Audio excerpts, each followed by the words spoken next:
এখন আপনারা দেখছেন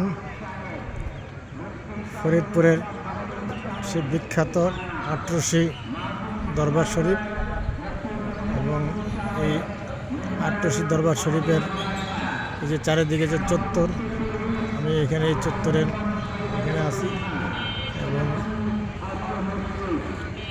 বিশাল প্রাঙ্গণ, সম্ভবত উস সন্নিকটে এবং প্রস্তুতি স্বরূপ যে প্যান্ডেল তৈরি কাজ চলছে এবং